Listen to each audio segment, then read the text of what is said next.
ketua lingkungan supaya air suci tetap ada di lingkungan masing-masing.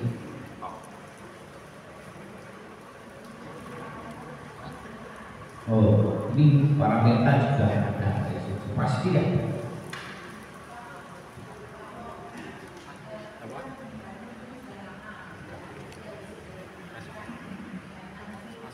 Keburu bau gitu ya. Nah kemudian mungkin tidak ada air suci, tetapi di rumah itu ada air dari gua bermanya tempat kajian. Bolehkah itu dipakai untuk sebagai pengganti? Kalau memang tidak ada dan kesulitan untuk mendapatkan air suci, itu bisa menjadi salah satu bahwa dengan air yang diterima dari senda itu sebagai awal itu bisa tidak apa-apa, diperbolehkan. Karena kan itu juga sudah dilakukan. Ya, diperbolehkan. Mungkin kalau yang masih yang lain. Mungkin membantu pertanyaan misalnya jauh dengan gereja karena situasi mendesak. Boleh saya kira air yang bersih, air dari gentong atau dari keran dicampur garam dan didoakan. Tidak diberikan ya, karena kita bukan orang tetapi cukup didoakan. Jadi pencampuran garam dengan air bersih. Kalau kita doa mohon berkat Tuhan untuk dijadikan sarana membebaskan saudara kita. Saya kira pendapat saya seperti ini mudah-mudahan bisa membantu. Kalau seandainya sama sekali tidak bisa mengusahakan air suci dari gereja, kita tidak memberikan ya, hanya mohon berkat, mendoakan. Terima kasih. Itu bagian-bagian yang memang harus kita lakukan. Kalau memang di situ kesulitan sekali, apapun yang perlu kita persiapkan dengan air yang ada di situ, tapi mohon diberkati, tidak harus dengan garam apa, tidak harus dengan garam. Tapi mohon berkat supaya air ini adalah menyucikan untuk saudara kita. Itu masih mungkin, tapi idealnya adalah dengan air suci. Begitu Bapak Ibu. Nah, setelah orang itu dimasukkan roti, jenazah sudah masuk roti, otomatis pada Bapak Ibu seringnya itu diajak untuk berdoa atau dalam Jawa adalah kuburan tidak. Nah, misalnya kita meninggal kalau sore hari beda ditunda, malamnya berwajahkan doa kuburan atau tidak seperti itu. Kalau doa kirakatan maupun doa kuburan di sini sudah ada, silakan Bapak Ibu untuk mencari buku tadi yang disampaikan. Ini pun sudah, kalau dahulu ada beberapa buku yang telah sampai direvisi. Ini yang terakhir, buku yang terakhir. Ini bahasa Indonesia, ini bahasa Jawa. Ini bahasa Jawa. Karena kan masih banyak saudara-saudara kita pengennya bosok-bosok.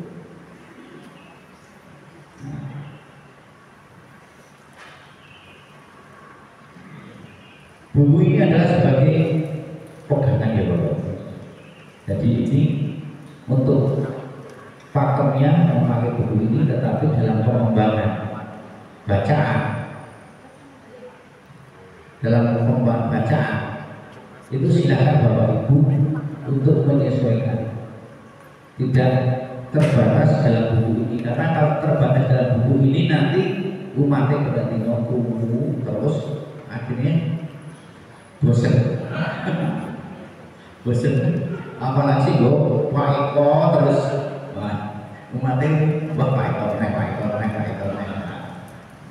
gitu.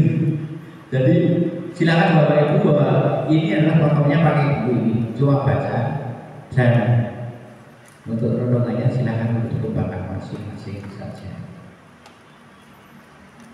Itu. Jadi setelah jenazah dimasukkan ke dalam peti, otomatis kita kata kalau diadakan harus ditunda pada hari itu. Kalau tidak, kalau tidak, otomatis Bapak Ibu misalnya jam 6 pagi selesai perawatan jam 10 siang saya masuk peti, silakan Bapak Ibu untuk didoakan di sini ada. Ini tadi di sini ada. Itu hampir sama dengan tuburan kan biasanya dilaksanakan pada malam hari. Kalau ini dilaksanakan pada siang hari. Setelah itu umat yang datang di situ silakan untuk mempersilahkan bertatap muka dengan jenazahnya. Begitu. Jadi tujuan untuk berdoa masyarakat itu adalah untuk mendoakan arwah sudah siap untuk menghadap Tuhan dengan kondisi yang telah disiapkan dengan baik untuk mengganti dari tirakat maupun tujuan yang sering diadakan pada malam hari. Itu terus untuk berikutnya setelah dimasukkan peti dan sudah didoakan, Bapak Ibu biasanya kan langsung disiapkan untuk melepas jenazah. Nah, Bapak Ibu guru di sini ada tuntunan untuk melepas jenazah. Kalau melepas jenazah ini otomatis adalah prodiakon. Berkewajiban untuk melepas jenazah adalah prodiakon. Dan peralatan yang dipakai untuk prodiakon itu adalah satu pakaian prodiakon abal. Itu yang sebenarnya itu adalah wajib. Sering kenapa prodiakon itu tidak memakai abal, katanya sumuk.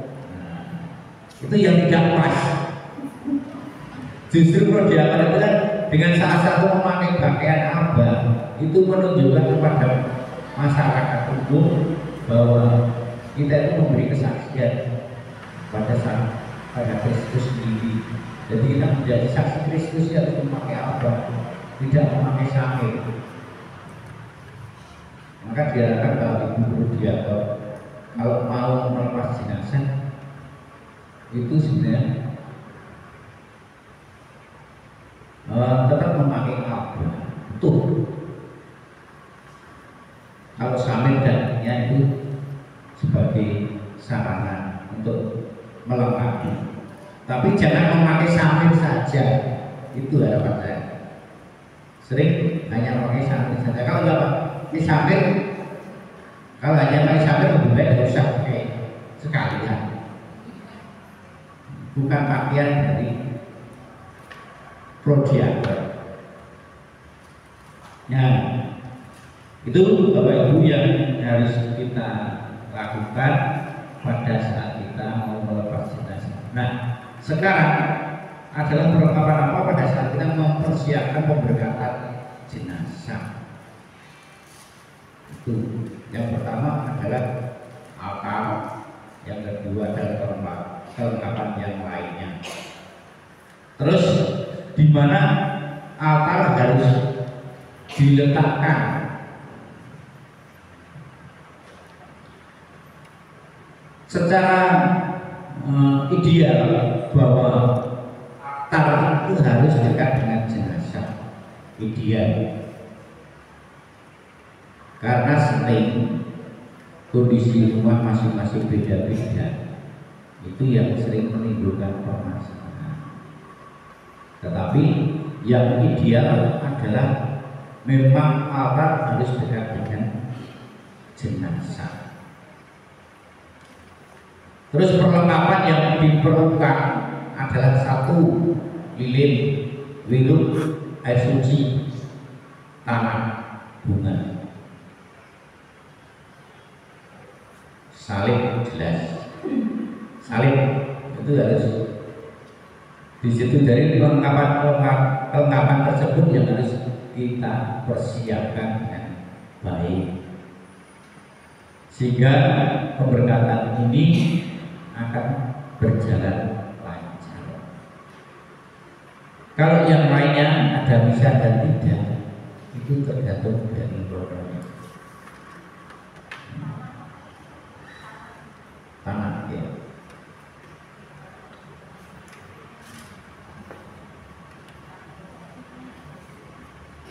Tanah itu sebenarnya kalau saya pribadi itu memang tanah makam.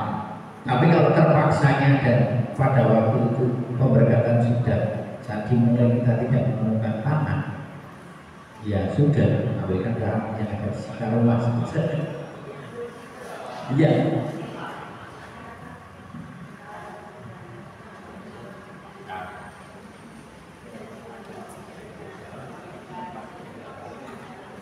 Ya, sing penting tanah saja.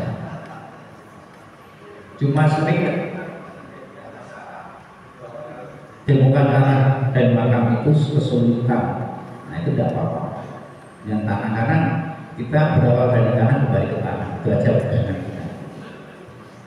Pegangan itu aja. Tanah dari mana saja itu diperbolehkan. Terus dalam hal persiapan ini pun mungkin Bapak Ibu itu misalnya Romo tidak bisa pemberkatan, itu prodiakon diperbolehkan untuk memberkati jenazah tersebut. Juga urutan liturginya juga tidak jauh berbeda seperti pada saat Romo memberkati. Itu yang diwajibkan sehingga pemberkatan ini memang harus kita adakan sebelum jenazah itu dibawa ke makam. Itu juga menggunakan pakai wiruk, pakai air suci juga seperti itu. Jadi pada waktu kita persiapan itu paling tidak ada waktu untuk mempersiapkan perlengkapan tersebut. Itu Bapak Ibu. Ya, jangan sampai kelengkapan itu tertinggal, apalagi air suci. Dan yang sering menjadi kendala adalah tentang wiruk. Wiruk itu sering lupa dan masing-masing kita juga belum tentu punya. Itu karena wiruk ini salah satu yang memang menjadikan berkat atas kehadiran Allah sendiri. Ya selain air suci dan wiruk tersebut yang harus dipersiapkan. Mungkin ada tambahan satu. Untuk lilin Paskah itu memang sebaiknya, tapi ini kan yang menjadi kendala adalah untuk liturgi gereja yang memang ada ya. Nah disilakan untuk masing-masing lingkungan, kalau misalnya ada orang meninggal silakan langsung saja untuk minta kepada liturgi atau poster yang ada di sini untuk mengambil lilin Paskah tersebut. Kapan lilin Paskah itu dihidupkan? Lilin Paskah itu dihidupkan sepanjang jenazah itu di rumah sampai dengan pemberangkatan jenazah. Itu supaya apa? Bahwa lilin yang kita hidupkan itu dari keluarga-keluarga cukup untuk lilin pada waktu pemberangkatan saja. Kalau memang sudah dari lilin Paskah tidak harus kita menghidupkan lilin yang ada di rumah. Lilin Paskah tersebut sehari penuh sudah cukup.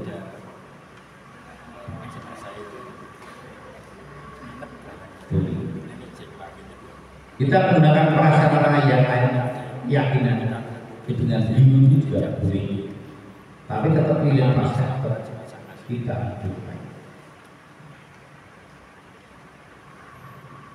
Begitu Bapak Ibu untuk melepas jenazah juga doanya di sini juga sudah ada. Untuk doa-doa untuk melepas jenazah juga sudah ada. Kalau sekarang ini diharapkan untuk melepas jenazah jangan terlalu lama. Istilahnya tidak harus dibacakan dengan bacaan. Yang lainnya cuma doa saja, langsung dengan hitungan, satu hitungan yaitu hitungan Minggu Kudus kalau bahasa Jawa. Seperti itu. Kalau yang bisa bahasa Indonesia juga diperbolehkan. Nah, upacara-upacara itu sebenarnya sudah di cara melepas jenazah tersebut sampai dengan di makam. Ini sudah ada di buku ini.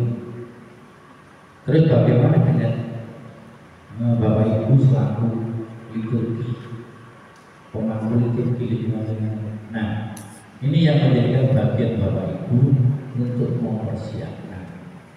Andai kata tidak menemukan prodiakon yang siap, silakan Bapak Ibu untuk menyiapkan peralatan-peralatan tersebut. Terus andai kata nanti Bapak Ibu di lima tidak ada prodiakon, silakan untuk mencari prodiakon yang terdekat. Kalau tidak dekat ya Pak Iwan sudah di mana saja boleh gitu, di mana saja juga boleh.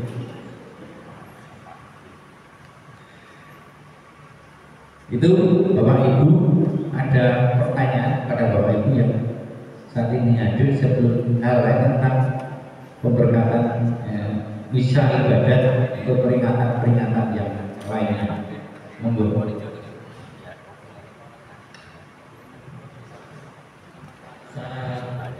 Pelepasan jenazah itu dilakukan sebelum berobosan atau setelah berobosan atau pada saat berobosan. Kalau ada. Jadi upacara jenazah adalah setelah susupan. Jadi sama dengan kalau mungkin itu kan juga doanya yang terakhir. Setelah itu baru jalan. Nah, kita pun juga sama. Kita ada yang terakhir baru jenazah diberangkatkan. Monggo, itu ya.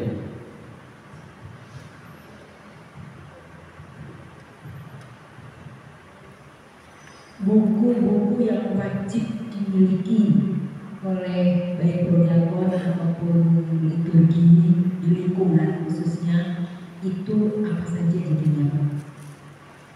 Kemudian untuk acara tadi susupan tadi itu juga tidak wajib ada ya Pak? Terima kasih untuk buku pedoman prodiakon itu ada. Ini yang wajib ada di lingkungan, wajib ada. Ini kalau ini adalah untuk pegangan boleh, karena ini akan menjadi tuntunan paling konkret.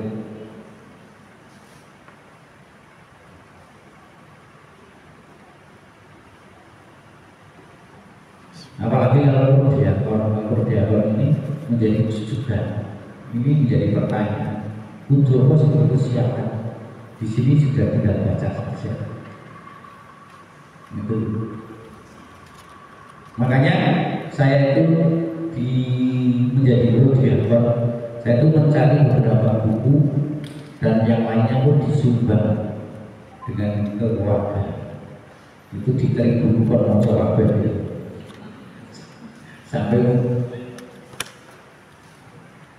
Sampai buku-buku itu disuruh baca semua. Nah, itu yang harus persiapan pada Bapak Ibu tentang beberapa hal satu dengan untuk melepas jenazah. Masih ada pertanyaan? Hanya nambah aja Bapak. Untuk khususnya di Maguro, untuk regulator di lingkungan, itu ketika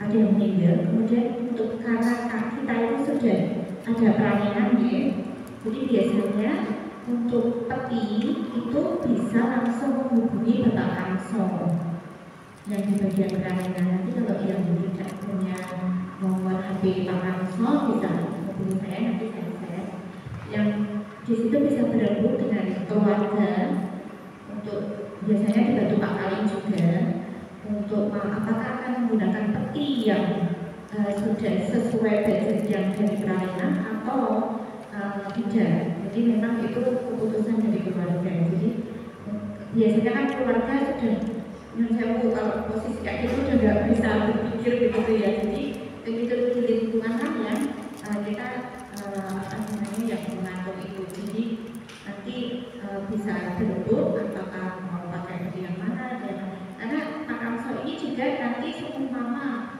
masa ini peti yang bagus gitu nanti bisa langsung dikirim. Jadi untuk pembayaran dan lainnya biasanya nanti di belakang yang penting ada dulu karena kan situasi darurat gitu. Dan itu nanti ada di pelayanannya ada di dunia seperti itu. Itu tambahan dari kami. Tadi disebutkan sebaiknya altar berkata dekat dengan jenazah. Yang ingin saya tanyakan adalah apa tata letak, hubungannya dengan tata letak. Apakah kita mengenal apa harus muncul ngalor atau muncul hijau atau tidak? Nah itu terus posisi kepala jenazah itu sebelum di apa ya di altar atau kakinya yang menghadap altar itu. Karena kita juga kadang-kadang di lingkungan kan ya mengenal istilah muncul ngalor dan itu apakah peletakan seperti itu harus diikuti. Jadi terima kasih untuk yang pertama bahwa untuk meletakkan altar itu kalau ruangan cukup otomatis altar akan selalu dengan menghadap ke jenazah. Kalau ruangan cukup, jadi kalau kakinya jadi di kepala otomatis altarnya di sebelahnya, tidak di kaki. Yang jelas tidak di kaki. Itu untuk kalau ruangan cukup. Kalau ruangannya juga sudah dengan kondisi yang terbatas, itu yang penting itu adalah dekat dengan jenazah. Mau di sampingnya, mau di mana saja diperbolehkan. Sepenting dekat dengan jenazah. Itu kalau ruangan cukup, itu tadi bahwa altar adalah di dekat jenazah, posisinya di dekat kepala. Itu idealnya seperti itu. Jadi jenazah itu sebenarnya kalau ruangan itu tidak cukup di rumah, sebenarnya kalau gereja diperbolehkan itu di gereja itu tidak apa-apa. Misalnya ruangan sempit, mohon kepada gereja untuk disemayamkan untuk keluarga di gereja diperbolehkan. Gereja itu diperbolehkan, tidak harus menunggu menjadi imam dan lain. Boleh. Gimana? Iya. Makanya sekarang ini kan seolah-olah gereja ini tujuh romo, tujuh habis. Sebenarnya gereja itu tidak harus romo. Siapapun yang mereka menghendaki untuk disemayamkan di gereja itu diperbolehkan. Karena apa ya tadi? Karena ruangan terbatas di rumah, di gereja diperbolehkan. Daripada jenengan harus di PKL karena jauh di gereja mahal lah.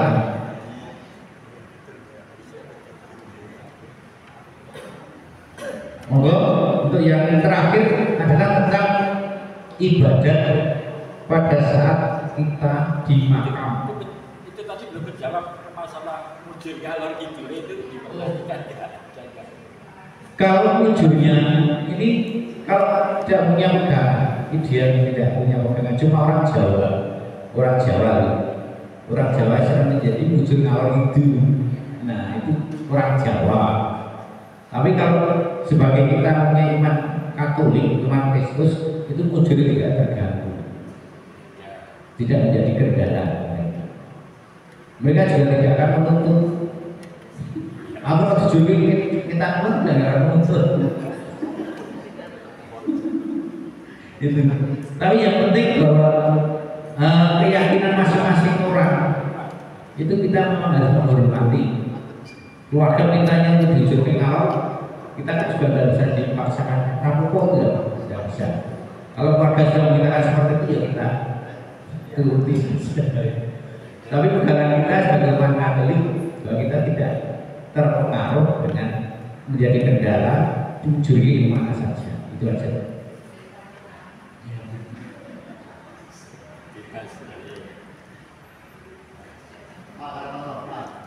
Kalau jenazahnya itu tertabis, ketahuan saya ada umat. Kalau umat biasa, ini gimana? Atau memang kepala dari orang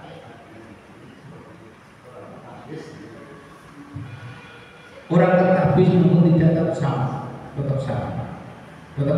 Kita kepalanya antara yang di sana ya kepala tetap di sini. Tidak tetap sama. Karena di sana juga tidak ada hitungannya tertabis dan tidak. Tidak ada hitungannya di sana.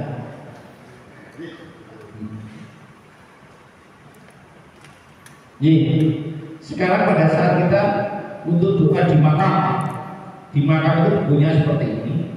Terus perlengkapan yang dipersiapkan adalah satu air suci wiruk,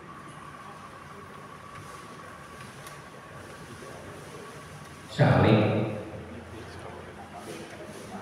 wiruk tidak harus. Ya ada, tapi wiruk tidak harus, tidak mutlak kita harus memakai itu. Lilin, nah ini yang menjadi kendala. Itu ada lilin itu sering mati. Nah, pasti sebaiknya kalau sudah di makam, misalnya dalam perjalanan itu mati, sampai di makam itu lilin hidupkan.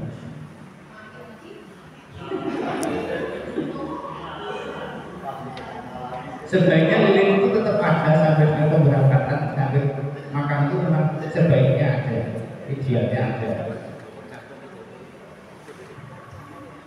Sebaiknya baginya lampu karena itu dipegang dalam mobilnya. Nanti kata harus menjadi kendala, yaitu sampai di makam itu dia dinyalakan itu aja. Tapi sekarang seringnya itu lilin justru lupa. Yang ada cuma salib dan air suci. Jangan lilin itu lupa.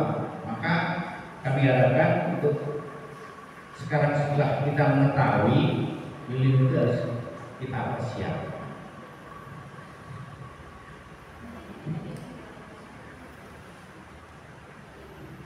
Kan yang jual pada lilin pasar,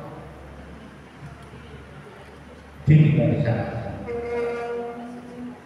Kalau tidak diperlukan lagi di rumah, ya dia tidak sadar. Kalau eman-eman keluarga ya bawa pulang lagi.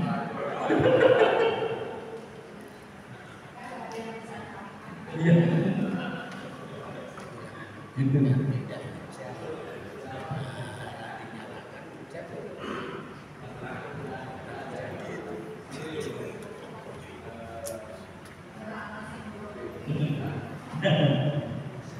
Tapi sebaiknya kalau lilin itu kalau di sana ditinggal itu mesti kita menyesuaikan untuk supaya lilin itu tetap bisa nyala. Itu kita perkirakan bahwa lilin itu jangan terlalu besar. cukup untuk itu, atau kita lindungi dengan kaca atau lebih aman. Ya. Itu sampai dengan kita berdoa di makam. Kalau di makam itu memang ada beberapa catatan. Yang pertama itu pada saat kita mendoakan saat datang, itu jenazah akan diposisikan, diletakkan di atas liang. Itu didoakan. Selesai didoakan langsung dimasukkan. Baru selesai dalam proses dimasukkan, saya dan pada saat penimbunan itu prodialog bisa memimpin doa dengan salam Maria sampai dengan atau apa, silakan sampai dengan selesai. Seperti itu. Air suci adalah pusat untuk pemberkatan. Yang pertama liang. Kan betul-betul yang pertama adalah doa, itu kan doa pada saat di atas itu liang. Terus prodialog akan memberkati untuk tempat yang tersebut. Diberkati baru diperdoakan masuk. Nah, setelah masuk ini sudah ada tuntunannya. Kapan diadakan pemberkatan jenazah itu dengan air suci maupun dengan minum, itu ada di sini. Paling tidak kita pada saat kita ada penaburan bunga itu ada pemberkatan peti yang ada di situ yang terakhir. Begitu. Dan biru kalau itu memang membawa biru. Setelah itu selesai itu baru kita untuk penaburan bunga selesai, baru diadakan dengan pengurukan anak tersebut. Jadi anak yang kita bawa kita taburkan ke peti, baru dilanjutkan untuk bapak ibu keluarga yang menimbun. Begitu.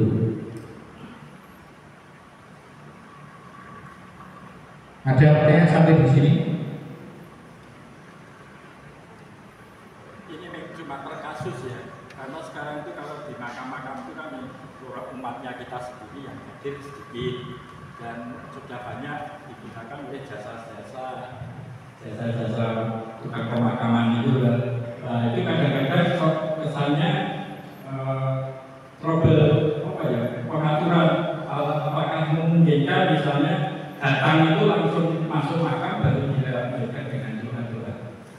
Tidak katakanlah tidak ditaruh di atas makam dulu, baru nanti ada doa, ada pemberkatan liang, baru diturunkan. Apakah memungkinkan? Sekarang saya lihat kan kalau masyarakatnya lingkungannya mungkin saya semua itu tidak masalah ya.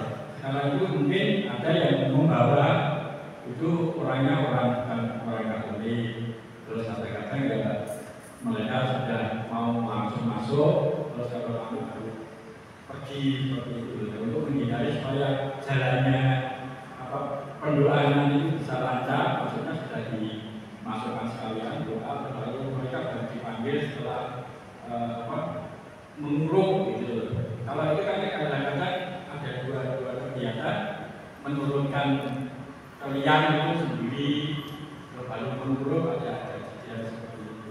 Apakah memungkinkan misalnya jadi pemberkatan liang dan peti itu sudah masuk di dalam gitu. Tinggal nanti dua-dua sudah di dalam, nanti kalau memang mulai penamburan bunga, penamburan tanah itu harus dilanjutkan oleh para petugas. Terima kasih. Mungkin sekali. Jadi jenazah langsung dimasukkan ke liang, langsung kita doakan berkata sampai selesai, itu mungkin sekali. Saya juga sering melakukan seperti itu karena melihat kondisi saja. Kalau kondisinya harus seperti itu ya kita lakukan sebaik mungkin. baru diadakan penimbunan. Di sisi yang lain memang itu menjadikan kita lebih singkat simpel itu seperti itu. Jadi tidak perlu diletakkan di atas baru diberkati. Kalau saya seringnya justru langsung masuk ke liang, baru kita doakan selesai sampai tata cara doa itu selesai, itu baru kita timbul dengan selesai seperti itu. Tergantung kondisi dari masing-masing dari keluarga. Karena ada keluarga berpegangan harus diberkati dulu sebelum dimasukkan. Nah, seperti itu. Makanya saya sering bertanya, Bu atau Bapak atau sinten, ini saya tata cara diletakkan di atas itu atau bisa langsung dimasukkan. Nah, kalau diperbolehkan, saya akan melakukan jalan untuk langsung dimasukkan. Karena apa? Satu, kita juga untuk yang penggalian kubur itu akan lebih nyaman. Dengan orang-orang tertentu yang ada di sekitarnya juga memberikan kenyamanan pada mereka semua. Tetapi kalau dari keluarga mintanya seperti itu, ya kita harus turuti dengan aturan yang ada di dalam buku tersebut. Gitu. Karena saya sudah sering bertanya pada Bapak, apakah boleh kita langsung ke makam? Diperbolehkan. Kelihatan itu diperbolehkan. Tidak harus diletakkan di atas kayu. Begitu. Terima kasih karena selama ini ada 13 orangnya 300 di atas, mereka kan terus jagongan di luar, dipanggil untuk nurunke, setelah itu kita doa, itu nanti mereka keluar lagi, baru itu kan sepertinya malah sonten-sontenan ya. Kalau saya dari pihak orang diperbolehkan, saya akan selalu menjalankan seperti itu, jadi langsung masuk ke liang supaya lebih nyaman semua. Monggo untuk yang lain, kalau masih ada.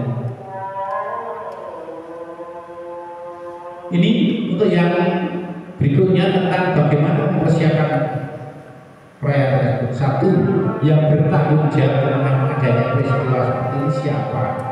Nah, itu. Yang bertanggung jawab pada peristiwa ini adalah satu, ketua lingkungan.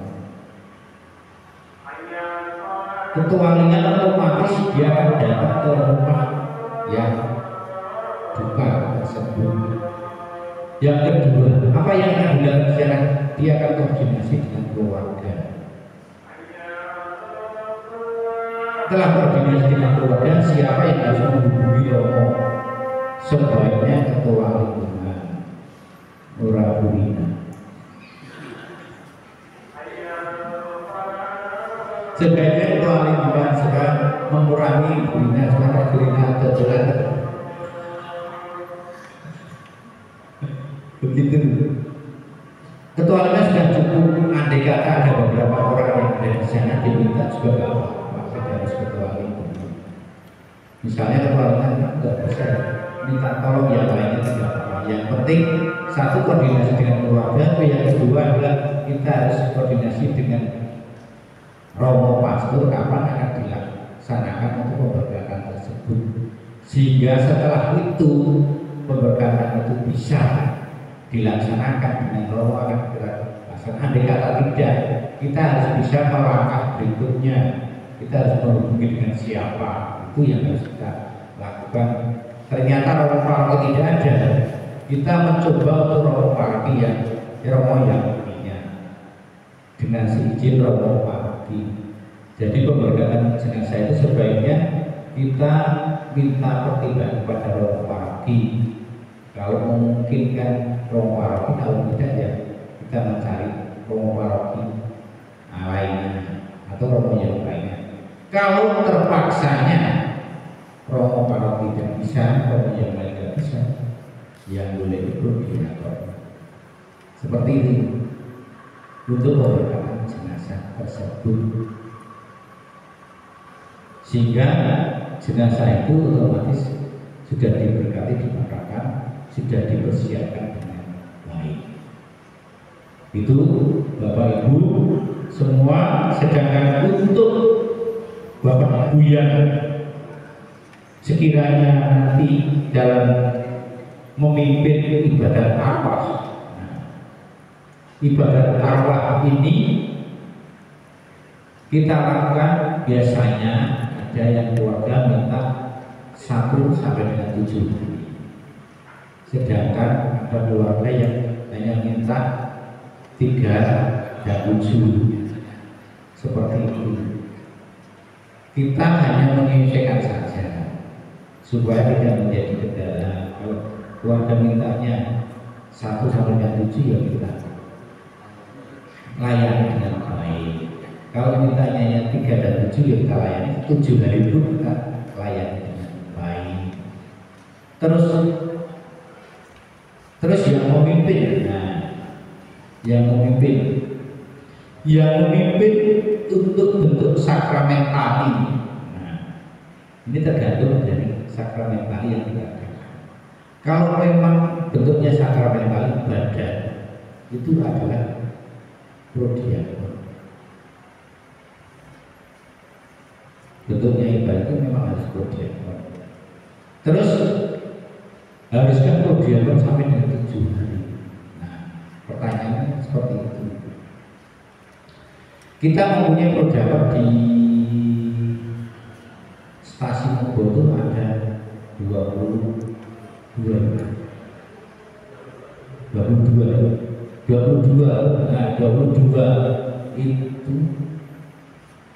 itu kalau misalnya diminta untuk ada 2 peristiwa duka, itu dengan prodiakon hanya 5 sampai dengan 4 hari 1 peristiwa. Ini 1 tempat. Kalau 2 tempat kan hanya 10 orang. Itu. Sebenarnya prodiakon tidak ada prodiakon lingkungan. Dari prodiakon 5 lainnya diperbolehkan. Seperti tempat saya itu di Yusuf itu pasti digilir prodiakon. Memang ada kendalanya pas hari itu tidak bisa, ya dia suruh ngomong. Seperti dari prodiakon ini sudah menyampaikan hari itu tidak bisa. Sedangkan untuk tata cara ibadat, tata cara untuk memimpin ibadat itu mungkin Bapak Ibu prodiakon yang kemarin ikut pendampingan pembekalan di Wonosari kan sudah dijelaskan. Pasti itu sudah tahu. Kemarin sudah disampaikan bagaimana cara untuk memimpin ibadat di lingkungan masing-masing. Yang jelas disampaikan intinya bahwa prodiakon tidak boleh selebgram.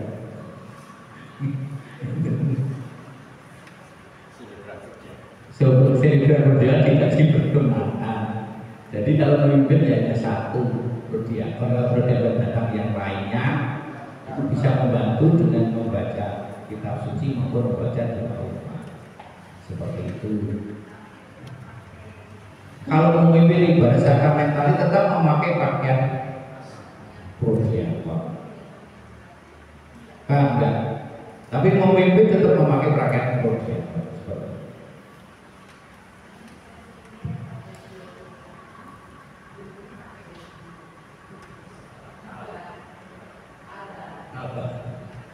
Jadi kalau kemarin setelah kita ikut di pembekalan di Wonosari itu kayaknya sudah diperbolehkan, tidak diperbolehkan lagi. Yang mungkin tetap 1 saja, yang lainnya tidak memakai, hanya bantu baca, beli, seperti itu. Nanti kalau prodiakonnya 2, itu selebgram. Jadi prodiakon itu perlu disampaikan benar dari dulu juga, sebelum itu juga telah disampaikan supaya kita memimpin ibadah itu cuma 1 itu sudah. Cuma karena dia itu ada kepentingan yang lainnya seringnya itu. Jadi Bapak Ibu, begitu untuk tentang tata cara untuk memperingati mengenang saudara-saudara kita yang telah meninggal.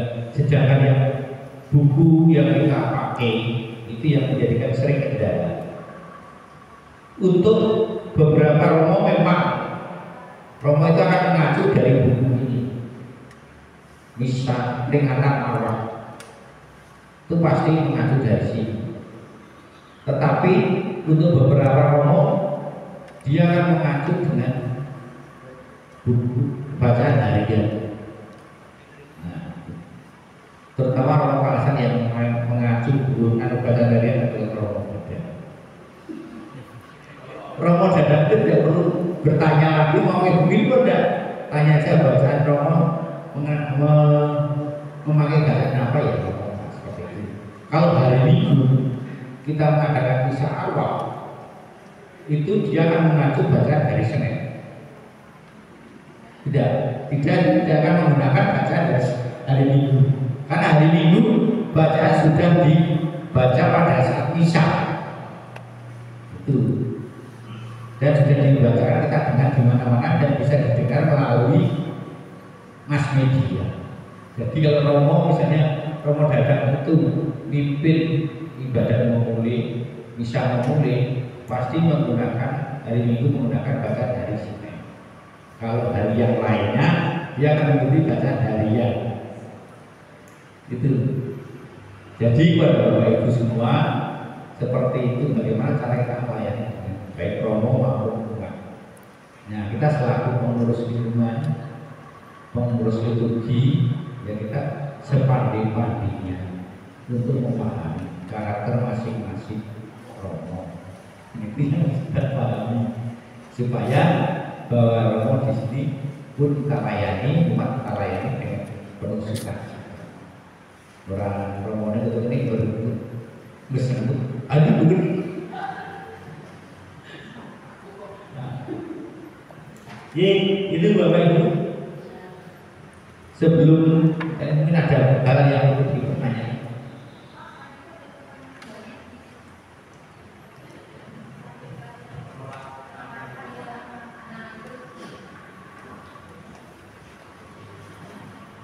Awal ibadah mulai hari Minggu ya, apakah harus dilakukan selama 7 hari berturut-turut? Itu menyesuaikan dengan keluarga. Buku panduan yang kita pakai dan memulai itu ada beberapa buku, sebenarnya ada buku satu lagi yang belum terbawa, adalah buku untuk menuntut pada tiap-tiap harinya itu ada, selama 7 hari itu ada. Terus bagaimana jika penolakan pemakaman di wilayah setempat? Nah, ini Bapak Ibu, kalau di daerah Sleman ini kan sudah ada beberapa makam untuk umum. Satu di Madurjo, yang kedua di Gunung Sewu. Nah, misalnya di wilayah setempat ditolak, Bapak Ibu silakan untuk menghubungi di 2 tempat tersebut, itu pasti diterima. Di Madurjo diterima, di Gunung Sewu juga diterima. Terus bagaimana caranya? Silakan Bapak Ibu ketua lingkungan itu menghubungi kepada yang bersangkutan, misalnya pengurus makam di Madurjo. Kalau di Madurjo kan lebih mudah daripada di Gunung Sewu, dan biayanya juga bisa hampir sama. Kalau saya justru seringnya menolak makam yang ada di sekitar saya, karena saya menulis makam di sana. Sehingga kalau misalnya ada warga setempat tetapi dia tidak pernah ikut terlibat apapun, pasti persyaratan akan kami gunakan dengan beberapa administrasi yang khusus dilengkapi, biarpun dia orang Katolik. Nah itu, enggak ada yang urus makam di sana kok. Saya urusan makam bukan saya, urusnya saya dari saya.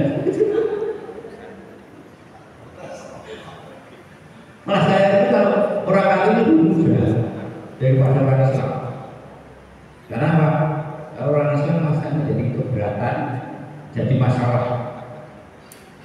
Nah, kalau orang Katolik bisa saya arahkan ke sana ke Madurjo. Kalau orang Islam, tapi dulu.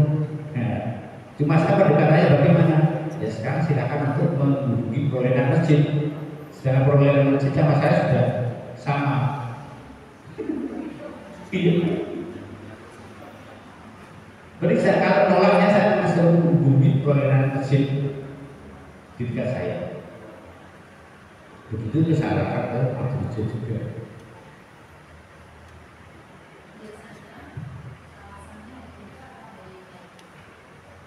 Banyak, alasannya banyak. Misalnya sekarang aturan di tempat saya itu kan sekali makan kalau orang luar itu pasti 5 juta ada bayar administrasi mahal. Itu yang kedua harus bayar dari luar bank itu sebulan. Jadi jumlah semua sekitar 7,5. Seperti orang ini yang kemarin mau minta ke tempat saya sudah saya kenakan 10 juta supaya tidak mau ngebut di sini. Enggak mau.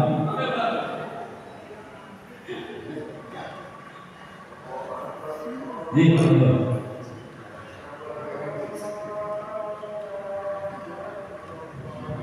bagaimana jika tidak ada keluarga yang takut? Nah, andai kata bapak ibu tidak ada yang takut, itu cara menanam pertama adalah terus untuk keluarga. Itu yang harus dilakukan. Seperti kemarin saya ada dia hanya 1 orang prakatu yang ada di situ 2 orang. Terus saya tanyakan, Bu, ini mau dirawat secara kantor boleh tidak? Atau Mbak secara kantor boleh tidak? Diperbolehkan. Nah, kita harus mempunyai sopan santun dengan pihak keluarga. Karena ada keluarga, biarpun dia yang meninggal kantor, tapi keluarga itu tetap menghendaki dengan tata cara agama yang diyakini. Itu tetap ada. Kita tidak boleh ngotot supaya tidak menjadi kendala. Itu. Kita tetap koordinasi dengan pihak keluarga, terutama pengurus ini, supaya tidak menjadi masalah di masyarakat tersebut. Itu tata caranya seperti itu. Kalau keluarga dia misalnya ada yang Katolik, ada saudara atau bagaimana, silakan untuk koordinasi lebih dahulu, nanti baru pihak keluarga yang lainnya yang mendekati pihak keluarga tersebut. Jadi yang meninggal bapak saya bukan orang Katolik. Terus ada pengurus lingkungan, jangan keluarga itu mungkin adik saya, bukan adik saya tapi saudara rapat jauh itu orang Katolik, dia akan kita hubungi ke sana lebih dahulu supaya dia mendekatkan dengan keluarga. Tapi kalau dia berkeluarga sudah menerima dengan tata cara Katolik, ya kita adakan dengan tata cara Katolik seperti itu, Bapak Ibu. Karena orang meninggal kita rawat dengan apapun itu tidak bermasalah. Ya, tidak bermasalah. Yang penting adalah iman mereka tidak luntur pada waktu ini. Itu yang utama. Biarpun dia Katolik di pocong pun dia tidak juga ada bermasalah. Itu.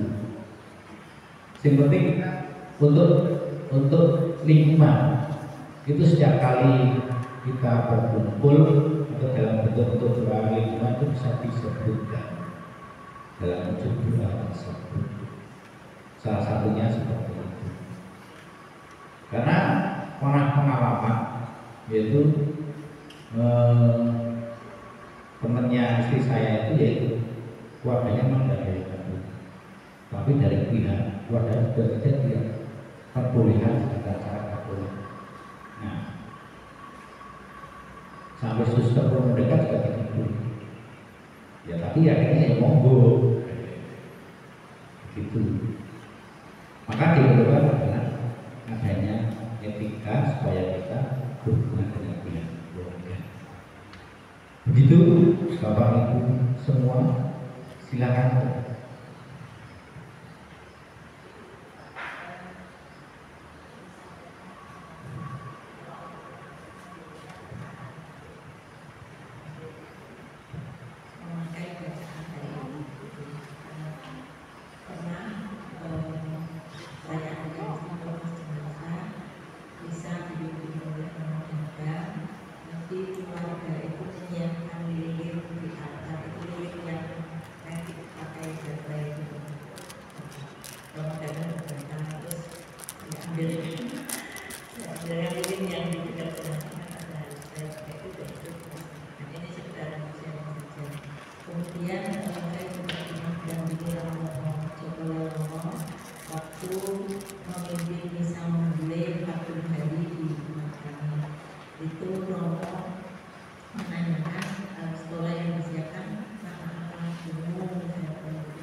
Terima kasih. Ya, terima kasih. Untuk warna ada beberapa romo yang seperti romo Dadang.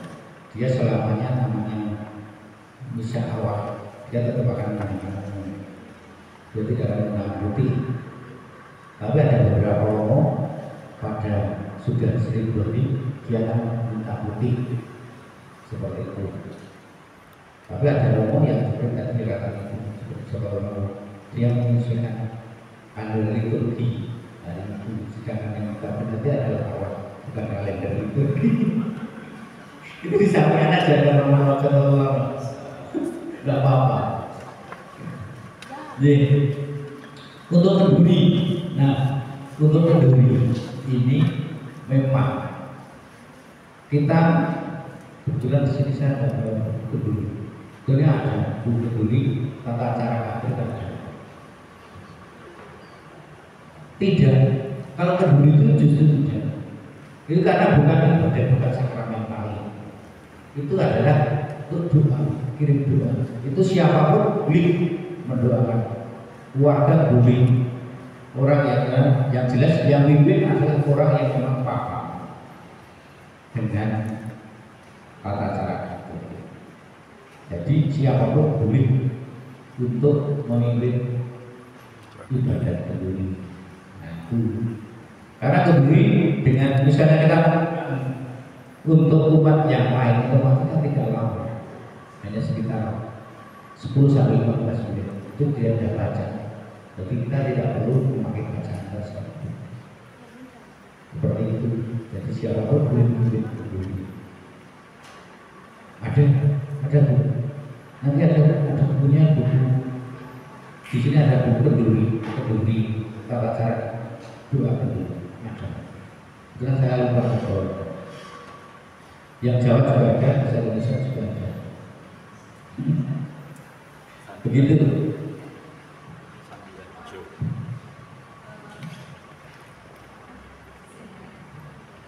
Dengan kenduri ini ada dua Katolik, semuanya Katolik. Tetapi ketika mau mengadakan kenduri untuk orang meninggal, beliau memanggil Pak kaum yang gitu ya, Pak Haji gitu di situ untuk mendoakan juga. Tetapi kemudian setelah selesai mengundang kita yang Katolik itu untuk mendoakan kendurinya itu secara Katolik. Menurut Bapak bagaimana? Sebenarnya kalau sudah didoakan menurut saya sih sudah secara Islam ya sudah ada apa-apa kan itu. Tapi kalau kita doakan ya kita sampaikan saja biar doakan. Kalau kita mau mendoakan secara Katolik ya Katolik saja, kita harus doakan. Itu kan berarti dua kali, doa Islam kalau doa Katolik. Ya karena kalau menurut saya kenapa yang Islam dulu, bukan yang Katolik dulu, gitu loh. Berarti kan Yesus di nomor 2 kan, ya kan?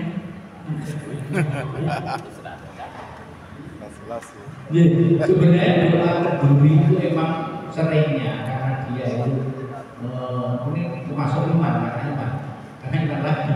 Kalau dia takut menjadikan polemik di masyarakat, dia akhirnya mengundang mudin untuk memimpin doa tersebut. Tetapi kalau imannya kuat, dia akan tetap menggunakan cara-cara Katolik. Karena salah satu hal yang perlu kita bawa adalah kita sebagai umat Katolik, maka kita pun sudah menyatakan cara Katolik itu menjadi saksi Kristus secara langsung. Jadi tidak harus baca kitab suci, tapi kita mengenai kemudian dengan kata Katolik itu saja salah satu hal kita lakukan.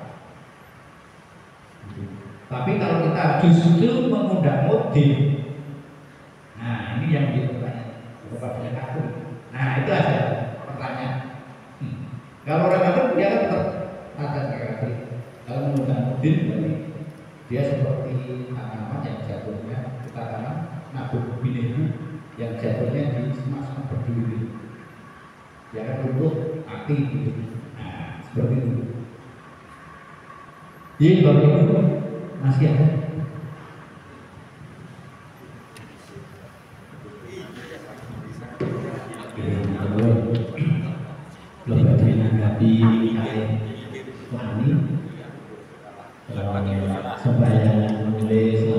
hari dengan tadi menanggapi yang kedua.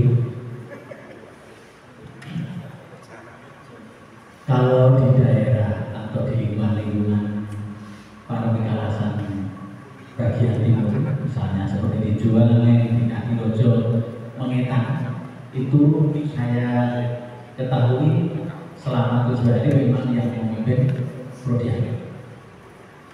Lalu untuk wilayah Maburo waktu itu ada yang sudah dilaksanakan 7 hari itu Prodiaga terus, ada yang hanya hari ketiga dan hari ketujuh. Kalau hari ketujuh itu tidak bisa. Untuk hari-hari yang lain misalnya ke-2, ke-4, ke-5, ke-6 buka Prodiaga pun silahkan untuk memimpin doa apa. Kemudian waktu itu ketika kami para Prodiaga penegara dengan Romo Sukenda itu muncul, ditanyakan masih saya kan. Lalu Romo Sukenda menegaskan, silakan, tapi untuk hari ketiga dan hari ketujuh apabila tidak bisa itu wajib diusahakan Prodiaga yang memimpin. Itu. Kemudian ketika kami para Prodiaga Maburo berkumpul bulanan diskusi, hari itu kami tetapkan bahwa hari ketiga dan hari ketujuh kalau tidak bisa Prodiaga harus yang memimpin. Untuk yang hari kedua, keempat, 5, 6 boleh umat yang lain, yang penting mereka bisa. Itu untuk yang 7 hari. Tetapi kalau misalnya hari ini bersama Pak Kator sudah menjadi semacam kesepakatan bersama satu paroki, ya kami umat Maburo itu akan mengikuti karena Prodiaga kita banyak. Semula 23, yang bulannya yang 1 sudah mendahului kita tercinta di alam masih 22. Kira cukup untuk 6 hari, 6 malam atau 7 hari nanti bergantian. Kalau memang sudah menjadi kesepakatan bersama kami dari anak-anak. Lalu untuk keduri, saya tertarik dengan ini pertanyaan untuk kami. Seperti yang diungkapkan Bu Yuli, saya juga sering merasakan ini keluarga besar Katolik kedurinya seperti ini. Tapi saya mau matur ya, udah jadi konflik kalau tak mendengar. Justru saya ketika dimintai tolong untuk memimpin keduri lingkungan lain, yang diundang sebagian besar masyarakatnya. Lah sebelum memimpin saya matur dulu. Dumateng panjenenganipun para bapak ingkang ngrasuk agami sanesipun Katolik, kula nuwun kanthi kita pasane manah mari kita dosan panjenengan bapak jer katur Gusti tapi kadosan menapa kemawon tinampi Gusti. Nah, jadi saya mohon mohon izin dan mohon semua yang hadir dengan keyakinan sendiri, walaupun saya yang memimpin sembayangan keduri dengan tata cara Katolik, beliau saya mulai izin, saya mohon dukung dengan kepercayaan masing-masing. Dan itu sudah saya lakukan beberapa kali di tempat lain, tidak masalah, semua bisa menerima. Malah ada yang tanya, yang belum kenal saya itu malah tanya, itu romonya kan nggak pakai jubah. Jadi ketika mimpin berdiri karena bukan sakramen tadi, tidak perlu pakai apa, pakai baju biasa yang penting sopan. Ada yang tanya bapak-bapak yang sudah sepuh itu, mau romonya orang jubah ya. Saya pas lewat mau ambil sepeda motor dalam hati saya tertawa sendiri. Hanya itu pengalaman saya yang selama ini saya alami. Mudah-mudahan nanti ada pencerahan lebih lanjut. Pak Kantor, Bro. Terima kasih. Makanya kalau ibadat arwah itu maksudnya ibadat arwah dari kedua, ketiga atau pasal ke-7 itu bedanya apa? Kalau prodiakon tidak ada, kita maklum. Tapi kalau prodiakon ada, itu kan ada perbedaan. Sebenarnya kita kan mendoakan satu rangkaian awal, 2, 3, 1 sampai dengan 7 itu sama. Sebenarnya sama, pemahamannya harus sampai di situ. Jadi nanti kalau dibedakan, ini wajib tidak. Nah, itu harus kita katakan. Kalau memang tidak ada prodiakon ya apa boleh buat. Dan kesulitan itu kan pengecualian. Kalau selama ada prodiakon ya kita wajibnya prodiakon seperti itu. Jadi nanti perbedaannya kan sama-sama mendoakan arwah dari 1 sampai dengan 7. Oh yang 2 boleh tidak prodiakon. Nah itu kan tidak ada perbedaannya. Makanya selama prodiakon ada ya harus prodiakonnya. Prodiakon adalah memimpin ibadah. Itu ada yang tertulis di SK. Makanya kalau prodiakon sini ya kok tujuh noise-nya saja.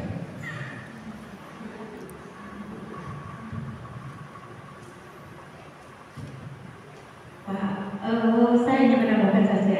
Setahu saya dulu memang karena lingkungan kami dulu Elizabeth, jadi berhubungan dengan Antonius itu kalau tidak salah satu umat kami itu ada yang meninggal, kemudian biar tidak jenuh, nah itu yang penting ganti-ganti. Memang yang ketiga, ke-7 dan sebagainya itu perlu diatur, tapi tetap ibadah.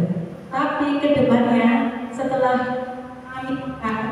kami di Antonius itu sempat ada yang meninggal, itu prodiakonnya ganti-ganti Pak, semuanya prodiakon. Kalau tidak salah tempat kami Antonius itu dulu ada Pak Felix yang memimpin doa ibadah 3 hari kalau nggak salah. Kemudian 4 hari itu siapa lagi gitu.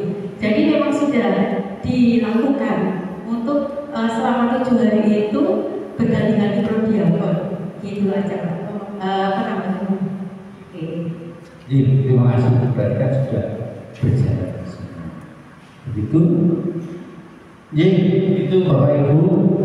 Terima kasih kepada Bapak Ibu yang telah berkenan hadir pada siang hari ini. Dan kami juga mohon maaf kalau masih banyak kekurangan pengetahuan sehingga banyak yang kami sampaikan kurang berkenan. Kami mohon maaf yang sebesar-besarnya. Sekali lagi terima kasih waktu kami. Baik, Bapak Ibu, tepuk tangan dulu untuk Pak Antono. Sangat sesuatu sekali ya, kita banyak mendapatkan informasi yang sangat berguna. Akan saya sendiri juga begitu, kadang-kadang saya bengong-bengong, ternyata saya belum tahu. Dengan hati saya mengucapkan terima kasih. Nah, sekarang sebelum Bapak Ibu pulang, ada surprise dari Pak Antono. Ada 5 doorprize nih, tetapi tentunya yang bisa menjawab pertanyaan Pak Antono. Biar minum dulu. Minum dulu. Jangan kasih dulu Mbak. Haus.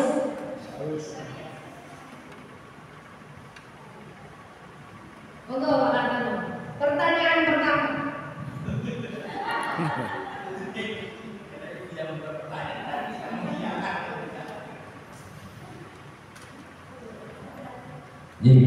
Terima kasih untuk Bapak Ibu yang tertarik dengan buku ini. Silakan nanti untuk diberikan pertanyaan yang pertama. Tapi mohon sebentar Bapak Ibu, yang tahu jawabannya langsung angkat tangan dulu ya, baru menjawab.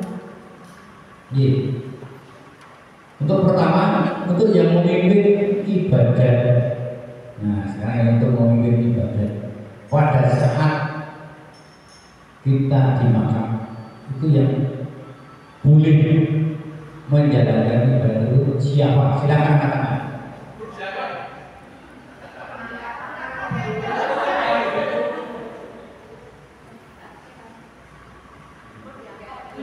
Ya, silakan. Apa enggak?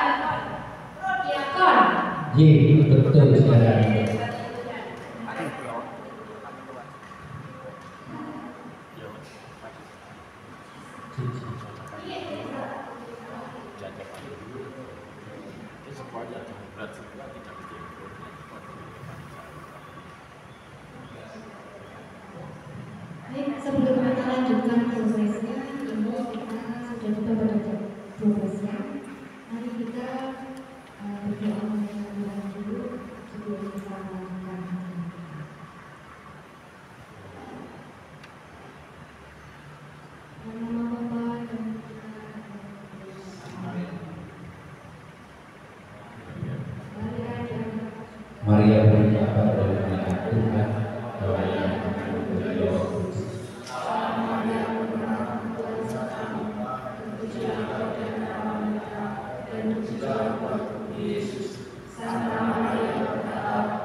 Doakanlah kami serta berdoa. Marilah berdoa. Ya Allah, oleh Yesus Kristus berdoa menjadi manusia. Curahkanlah ampun dan rahmat supaya pada saat kami juga mendapat ketampilan dan Dia sebagai Tuhan yang benar-benar kami. Amin. Dalam nama Bapa dan Putra dan Roh Kudus. Silakan dilanjutkan, Pak. Tetap begini. Kenapa tetap begini?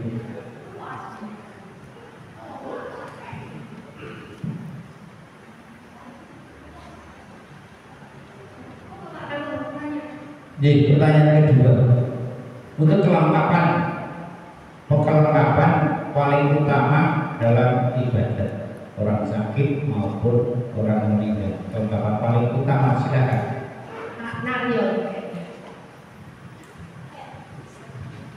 Salib suci, salib, lilin menyala, air suci, meja berwarna putih.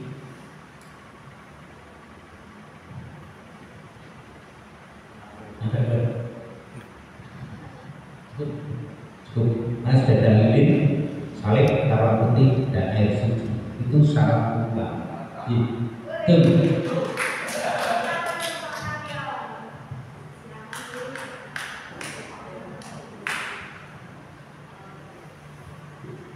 Baik, pertanyaan kedua sudah terlewatkan. Sekarang pertanyaan ketiga.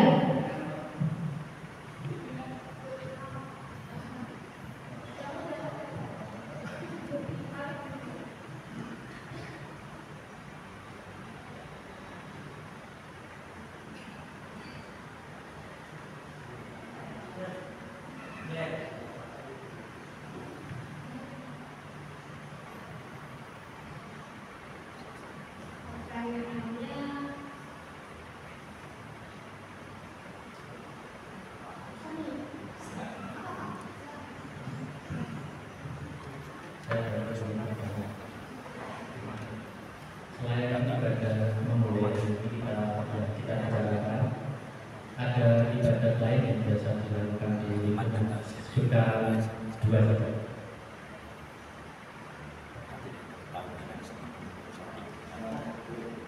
Selain memulai ibadah apa yang biasa dilakukan di lingkungan? Pak Yanto.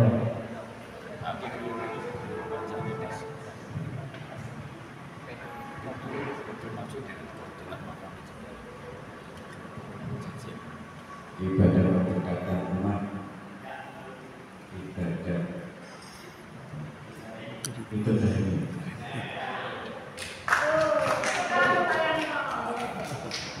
Masih ada satu lagi.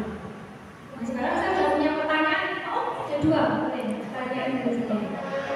Ketika di lingkungan kita atau di sekitar kita tahu bahwa ada umat kita yang meninggal dunia. Siapa yang bertanggung jawab untuk menggerakkan semuanya itu?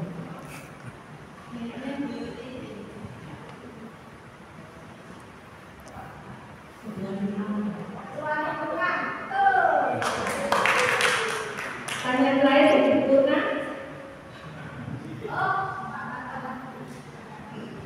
Tentang kitab suci.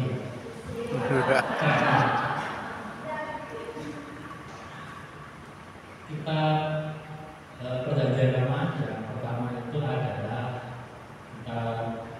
kejadian. Dia punya berapa pak? Yang lain Amalia, yang lain. Selain Amalia.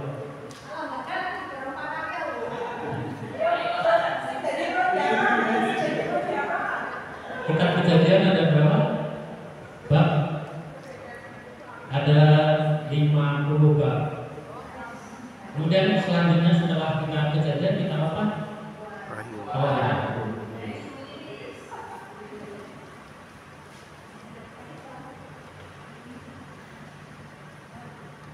Kita keluaran bebas.